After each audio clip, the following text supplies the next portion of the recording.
Assalamualaikum warahmatullahi wabarakatuh. Salam rahayu, rahayu, rahayu. Jumpa lagi dengan saya di channel New Edi Seluler Tutorial. Di kesempatan kali ini saya dimintai bantuan, saya itu sesama teknisi juga di daerah saya sendiri. Ini saya dimintai bantuan untuk memperbaiki handphone Xiaomi Redmi 11 teman-teman. Maksud saya Xiaomi Redmi Note 11. Ini dengan kondisi untuk beliau saat konsultasi itu bilangnya awalnya handphone menyala dan hanya kerusakannya tidak bisa dicas, dan sengaja untuk dibelikan pemiliknya itu penggantian baterai untuk diganti baterai yang baru. Namun setelah diotak-atik sendiri itu terjadi kecelakaan seperti ini teman-teman. Di bagian PCB ada bagian yang grimpil, dan juga untuk di bagian soket konektor LCD nya juga ada sebagian yang grimpil di bagian tengah seperti itu ya teman-teman. Jadi untuk di bagian jalurnya otomatis itu bikin LCD tidak menyala karena ada bagian komponen IC filter atau komponen filter pada display LCD itu ada bagian salah satu yang hilang atau jalurnya bermasalah. Oke, langsung saja kita coba untuk koreksi lebih dalam. Seperti inilah kondisinya apabila saya perdekat dalam bentuk PCB maupun di bagian bentuk konektor LCD nya ya teman-teman. Kita akan coba untuk memperbaikinya. Jadi ini sengaja saya tidak akan mengganti soket konektornya teman-teman, melainkan kita akan perbaiki dengan teknik kita jumper jalur yang terputus. Oke, yang saya tunjuk itu adalah bagian komponen filter IC display pada LCD ya teman-teman. Kita rapikan dulu untuk di bagian PCB nya agar di bagian jalurnya tidak ada yang ngeground. Di bagian titik yang saya solder ulang itu adalah titik bagian jalur LCD nya. Oke, kita rapikan dulu di bagian PCB nya ya teman-teman, jangan sampai ada jalur yang ngeground. Oke, setelah kita rapikan, kita bersihkan dulu untuk di bagian PCB nya untuk melihat di bagian kondisi PCB apakah ada tenol yang saling bergabung atau saling menghubung. Jadi usahakan di bagian tenol jangan sampai ada jalur yang ngeground ya teman-teman. Untuk yang di bagian ini itu adalah di bagian soket kaki konektor LCD yang sebagian ada yang sudah lepas. Untuk di bagian ini saya akan coba untuk melepas saja karena sedikit mengganggu nanti apabila kita proses mengerjakannya. Kita lepas saja dengan ekstra hati-hati. Oke, kita akan lepas dan kita buang untuk kaki pin konektor yang sudah pada gumbil seperti ini, sudah copot. Oke, masih ada sisa yang masih menempel di bagian tengah, kita akan membuangnya saja teman-teman. Jadi ini teknik tanpa mengganti soket konektor LCD ya teman-teman. Apabila kerusakannya hanya dua bagian jalur yang yang terputus atau yang sudah pada gumbil seperti ini. Oke, kita rapikan untuk mengambil di bagian sisa-sisa bagian konektor yang pada grimpil. Oke, perhatikan pada jalur pada gambar yang saya kasih di bagian bawah ini teman-teman. Setelah kita rapikan, kita bersihkan dulu. Dan perhatikan di bagian ini adalah titik pada jalur yang terputus pada kaki konektor pin yang sudah copot ya teman-teman.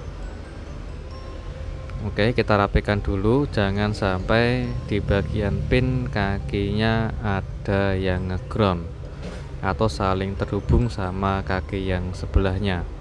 Kita rapikan dulu.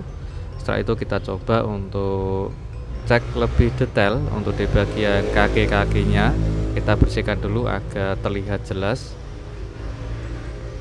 Oke, sudah rapi untuk di bagian kaki-kakinya. Kita coba untuk lapisi dulu di bagian PCB yang grimbil. Kita lapisi menggunakan cairan PCB ya teman-teman. Oke, di bagian tengah juga yang untuk di bagian konektor LCD-nya kita lapisi juga menggunakan cairan PCB agar nanti saat proses pengerjaan atau saat proses selesai mengerjakan untuk pemasangan konektor LCD itu tidak mengganggu di bagian soket fleksibel LCD-nya. Di bagian titik ini adalah komponen IC display pada LCD. Kita jumper sesuai titik jumpernya ya teman-teman.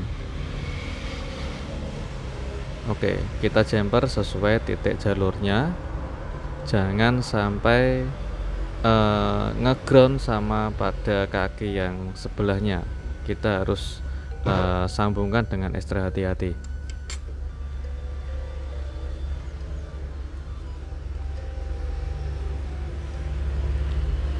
Oke, di bagian ini juga kita akan sambungkan. Pastikan untuk penyambungan dengan teknik jumper ini jangan sampai ada yang ngeground ya teman-teman, atau saling berhubungan sama kaki sebelahnya. Oke, setelah kita jumper kita bersihkan. Dan setelah kita bersihkan, kita kasih cairan PCB lagi untuk melapisi di bagian yang sudah kita jumper tadi untuk kaki komponen IC display yang sudah hilang. Apabila kalian bisa mengganti ya diganti dengan sesuai komponen yang sudah hilang teman-teman. Tapi melainkan saya menggunakan teknik jumper saja agar lebih mudah untuk pengerjaannya. Oke, di bagian ini adalah titik fleksibel yang nanti kita akan coba jumper ke bagian PCB yang jalurnya putus ya teman-teman. Oke, itu adalah jalur titik pada kaki konektor yang grimbil, ada bagian dua kaki pin yang terlepas atau sudah hilang. Oke, kita akan jumper atau kita akan sambungkan dengan teknik jumper seperti ini sesuai kaki pin yang grimbil ya teman-teman. Yang tengah tadi ada bagian yang bolong atau grimbil pada kaki konektor yang ada di bagian mesin. Kita akan langsung sambungkan ke bagian fleksibel LCD-nya sesuai nomor pada pin kaki yang jalur terputus. Kita lapisi menggunakan solasi di bagian frame atau tulangan LCD-nya, yaitu untuk melindungi di bagian kabel jumpernya agar tidak ngeground ke bagian framenya.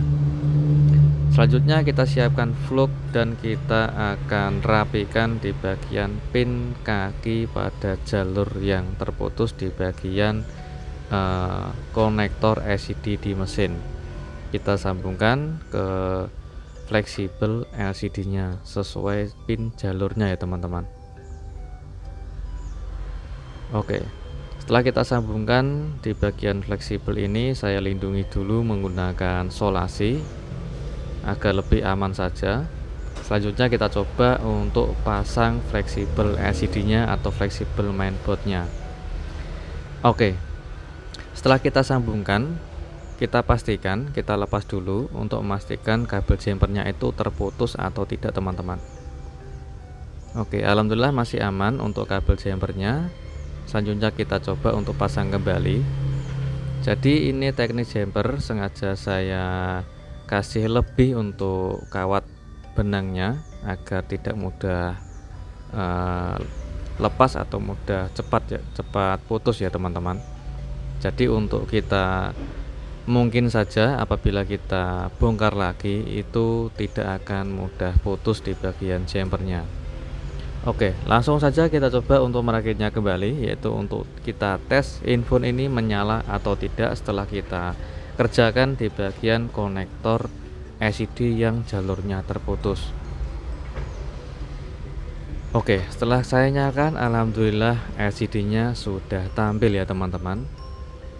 Kita coba untuk tes di bagian LCD-nya apakah bisa menyala dengan normal atau tidak, dan juga fungsi dari touchscreen-nya. Oke, alhamdulillah untuk saya geserkan membuka kunci bisa berfungsi dengan normal untuk touchscreen-nya. Kita tes untuk di bagian kontras LCD-nya teman-teman. Oke, kita tes untuk touchscreen-nya beserta fungsi dari kontras tadi sudah normal ya teman-teman. Untuk fungsi touchscreen ke semua area layar juga bisa berfungsi dengan normal. Dan juga untuk di bagian fungsi kamera belakang kita akan coba tes terlebih dahulu, karena untuk awal saya terima itu handphonenya tidak bisa menyala ya teman-teman, alias mati total ya, disebabkan oleh soket konektor LCD yang grimpil dan juga ada bagian PCB yang ngeground atau short ataupun konslet. Sudah kita rapikan dan sudah kita perbaiki. Untuk di bagian jalur yang terputus pada soket konektor LCD yang ada di mesin sudah kita sambungkan ke bagian fleksibel LCD ataupun fleksibel mainboard. Alhamdulillah sudah sukses, untuk LCD-nya sudah bisa menyala dan infonya sudah menyala dengan normal. Sekarang untuk kerusakan yang kedua, ini adalah bagian charger yang tidak bisa tersambung ya teman-teman. Karena untuk beliau ini awalnya sudah diberitahu untuk kerusakannya itu awalnya sebelum handphone mati total itu kondisi tidak bisa dicas. Mungkin pemilik infonya dikira hanya penggantian baterai, ternyata sudah dibelikan baterai yang baru, dipasang sendiri, dibongkar sendiri, ternyata setelah diotak-atik masih tidak bisa dicas dan menyebabkan di bagian soket konektor LCD itu rusak seperti tadi teman-teman.